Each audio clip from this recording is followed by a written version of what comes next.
and it mounts up 175 million tons every day, and the accumulated amount now traps as much extra heat as would be released by 750,000 first-generation atomic bombs exploding every day on the Earth. That's insane for us to allow that to continue. By far, the largest source is from the burning of fossil fuels. You can see from this image that it really started increasing dramatically after World War II. And that notch in the upper right-hand corner is the pandemic, by the way, and the next notch down is the financial crisis of '08.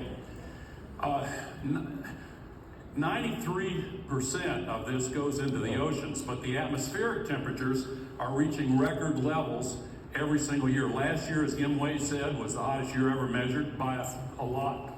And that's the second year in a row it's been the hottest ever measured. The hottest 10 years have been the last 10 years. And I said most of it goes into the oceans, and it makes the hurricanes and cyclonic storms stronger, and it feeds the atmospheric rivers that are getting much, much bigger. One of them, Mr. Prime Minister, came over Spain from the heated Mediterranean at the end of October and dropped a whole year's worth of rain on Valencia in 8 hours, and the result was a catastrophe. My condolences to those who suffered such terrible losses. And 6 weeks earlier, an even larger event in Central and West Africa killed 1,000 people and destroyed hundreds of thousands of homes.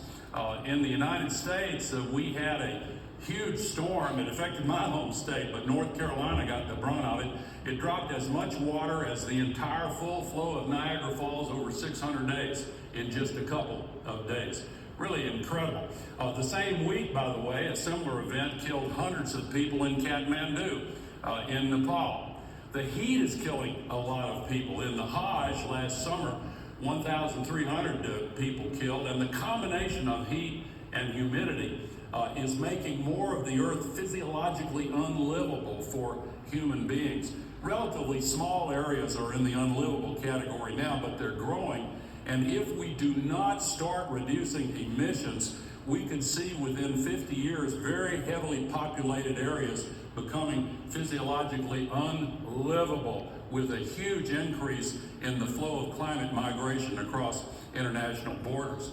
We're already seeing in Southwest Africa, Namibia has a huge drought, and they're killing animals, including elephants, to feed the hungry during this drought. We're seeing river basins dry up. The Amazon River system in Colombia and in Brazil, of course, is at the lowest levels ever recorded.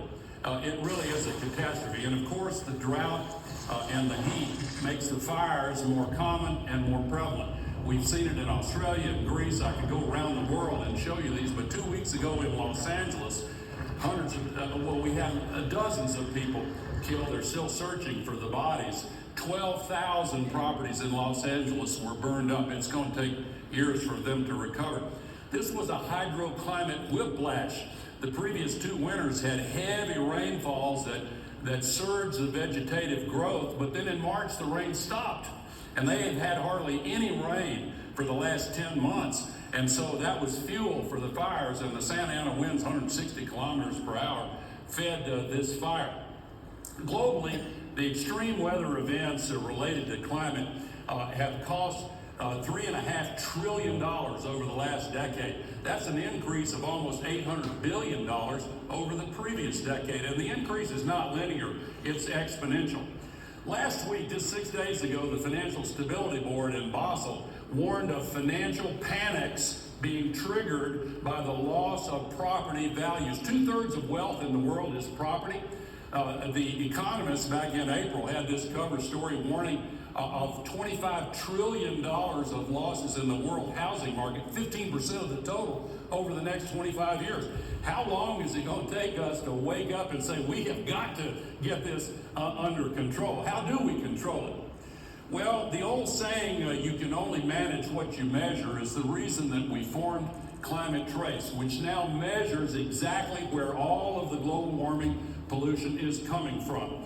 We now measure the specific point source solution sites for 660 million, the most significant, virtually all of the global warming pollution sites in the world. We have every nation every sector and subsector of the economy, every state and province, every county, 9,000 cities. 80% of them is the first inventory they've ever had. 25% of the pollution comes from those cities. We update this monthly starting in March. It's on the site now, but we'll have monthly updates starting in March at climatetrace.org. It's all free. You can go to the site right now. A lot of people are using it. Here's how we do it. We get data constantly from 300 satellites and 30,000 ground truthing data sources, air, sea, and land-based sensors. We feed that into these machine learning algorithms and use artificial intelligence to identify all of the polluting sites. Our coalition is 13 organizations. My partner Gavin McCormick heads up Watt Time and is kind of the chief operating guy of all this, and it's been a wonderful coalition because we work with 160 data contributors. Some of them are here. Will Marshall from Planet Labs, thank you, Planet Labs, and Farnham Rahanian, for the president of Carnegie Mellon, is here. Carnegie Mellon is one of our coalition members. NASA is now using it to improve their climate models. They're getting better results at JPL from using it.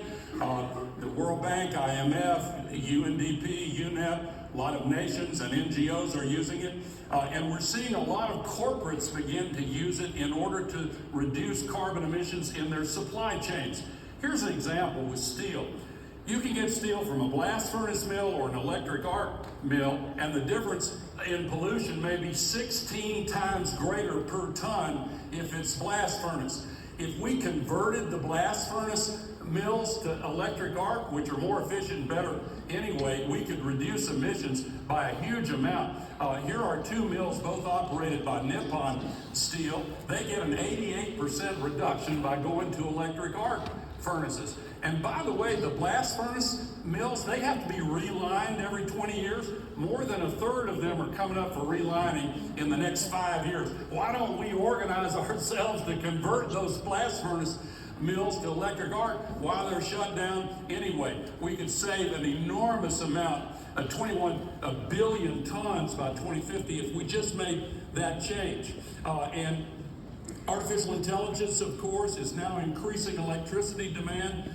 Some are using this user of AI is using climate trace data to move their operations to less carbon intensive grids, and they've had a huge 28% reduction in their emissions just from that. But it's not all high tech.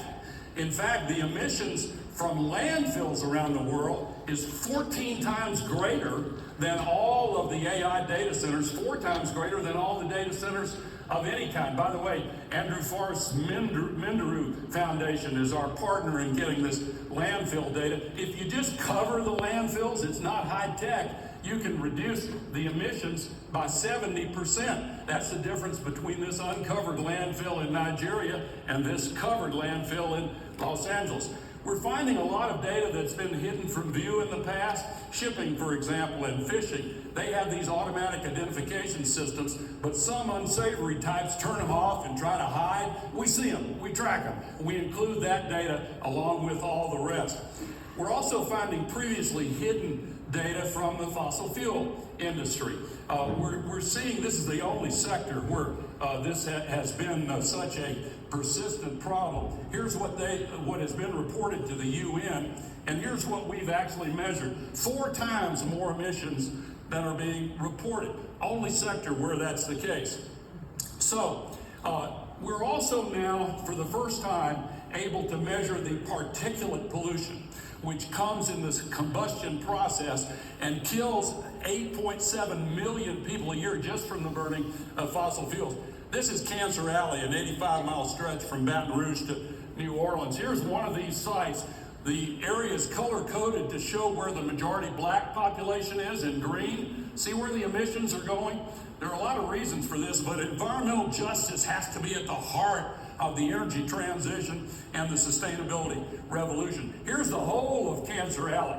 All of the polluting sites, you see these particulate emissions and coming over the majority black areas. It's horrible, really. They call this a sacrifice zone. Right in the middle of Cancer Alley is the community of Reserve, Louisiana. They have a cancer rate 50 times higher than the national average, highest cancer risk in the United States of America. The same disparities can be found in the developing world. This is South Africa. The Cape has very few particulate emissions. The cold country of Mpumalanga, the Zulu area, has a lot. We ought to be putting more renewable energy on an urgent basis in developing countries. Amazon and Apple, two companies that use our data, are using it to site renewable energy in places where they can offset the most emissions. But the world needs to do a better job of doing this because, for example, the single state of Florida has more solar panels than the entire continent of Africa. That's a disgrace for the global system for allocating capital. And at the same time, we're seeing 3 times as many fossil fuel pipelines under construction and proposed for construction in Africa as in all of North America. This needs to change. We're seeing also fossil fuel facilities all over with refineries and LNG terminals, extraction sites, even new coal mines. This needs to change. Now, the cost of borrowing money in places like Nigeria can be 7 times higher than the cost in wealthy countries. And the energy transition, 85% of the money has come from private capital. But most of it goes to the US, Europe, and China. And developing countries have been walled off from access to it because of the high interest rates. And you see, globally, 85% of the money has come from private capital, and that's true in the advanced countries. In Africa, only 18%. The government can't make up the difference, and that's why there's this persistent demand for more government-to-government money, which is a political challenge, to say the least. One of the many benefits, we create 3 times as many jobs in clean energy, and we now have 3 million more clean energy jobs than fossil energy jobs. So that's true in the US as well, which may make it a little bit more difficult than some believe to get rid of former President Biden's Inflation Reduction Act. I hope that is the case. And it's all over the world. It's not just about the US, never has been. The IEA says that we have all the technology and the proven deployment models we need to cut emissions 50% in this decade. And we have line of sight to the rest. If we get to true net zero, temperatures will stop going up almost immediately. Lag time of only 3 to 5 years. And if we stay at true net zero, approximately half of the anthropogenic CO2 will fall out of the atmosphere in as little as 25 to 30 years. So it's up to us to get this done. And young people around the world are demanding it. The only thing that we may lack in the view of some people is political will. But please always remember that political will is itself a renewable resource. Thank you very much.